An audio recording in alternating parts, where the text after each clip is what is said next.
हरिओम आत्मीय भक्तजनों, सप्रेम जय श्री हरि। आज का प्रसंग है यम यम चिंतते नित्यम तम तम प्राप्नोति निश्चितम। जो भगवती गायत्री का उपासक होता है, जो आदि शक्ति का उपासक होता है, यानी साधना करता है, वह यम यम चिंतते नित्यम तम तम प्राप्नोति निश्चितम, यानी जिस विषय की चिंतन करता है वह विषय अवश्य प्राप्त होता है। मैंने यहाँ गायत्री भगवती माता का मंदिर निर्माण की कल्पना किया। आज उस कल्पना का ही सृजन स्वरूप है जो आप सामने देख रहे हैं। किसी भी कार्य करने के लिए मनुष्य को कल्पना शक्ति होना चाहिए। किसी भी कार्य करने के लिए उसकी इच्छा शक्ति प्रबल होनी चाहिए। जिस व्यक्ति में जितनी प्रबल इच्छा शक्ति होगी, उसकी कार्य में उतनी ही अत्यधिक सफलता होगी। हस्तरेखा विशेषज्ञ देखते हैं कि आपके हथेली में इच्छा शक्ति कितनी प्रबल है, क्योंकि मैं खुद हस्तरेखा का विशेषज्ञ हूँ, औरों को भी देखता हूँ और स्वयं भी। इच्छा शक्ति संपूर्ण कार्यों के लिए अवश्यंभावी है। इच्छा शक्ति को ही हिंदू शास्त्रों में संकल्प कहा गया है। किसी भी काम करने के लिए संकल्प का होना चाहिए। पंडित जी जब पूजा कराते हैं तो पूजा करने के पूर्व वो संकल्प का मंत्र पढ़वाते हैं। आपने ज़रूर सुना होगा कि पंडित जी पहले संकल्प लेवाते हैं ताकि ब्राह्मण बीच में पूजा कार्य से भाग न जाए। संकल्प लेने वाले ही व्यक्ति किसी भी कार्य को संभव कर पाते हैं। तो जो संकल्प है वही इच्छा शक्ति का प्रतीक है, वही कल्पना शक्ति का है। किसी कवि ने लिखा है, तुम कल्पना करो नवीन कल्पना करो। यह कविता बहुत सुंदर है और मैंने 5वीं या 6ठे क्लास में पढ़ी थी।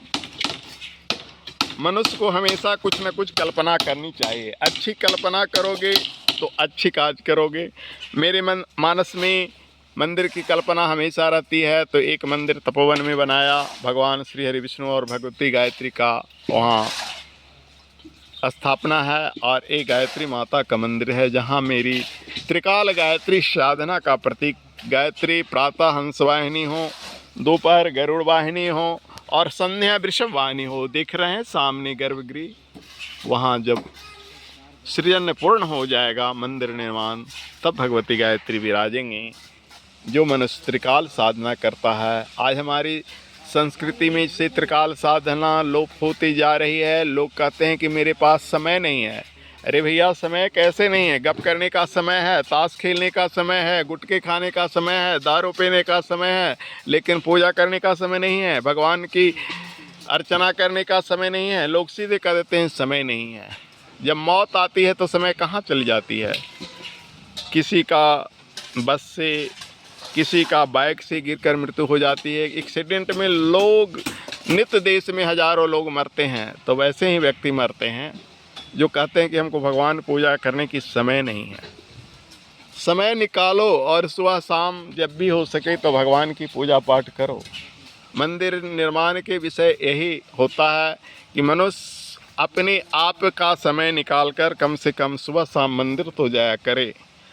मंदिर घर से बिल्कुल अलग इसलिए बनाया जाता है कि जहां हर लोग आ सकें और हर लोग घर के वातावरण में, कोलाहल में, क्रंदन में, लड़ाई झगड़े में, बच्चों की शोरगुल में पूजा पाठ बढ़िया से नहीं हो सकता है। लेकिन मंदिर एकांत स्थल पर बनाया जाता है जहां मंदिर में बैठकर आप 2 मिनट 4 मिनट भगवान का ध्यान अवश्य कर सकते हैं। ध्यान करने से आपकी मानसिक शक्ति प्रबल होता है, इसीलिए ध्यान का विधान बताया गया है। और हिंदू शास्त्र धर्म ग्रंथों में या हर धर्म में हिंदू लोग मंदिर बनाते हैं, मुस्लिम लोग मस्जिद बनाते हैं, ईसाई लोग गिरजाघर बनाते हैं, सिख लोग गुरुद्वारा बनाते हैं। ये सब क्या है?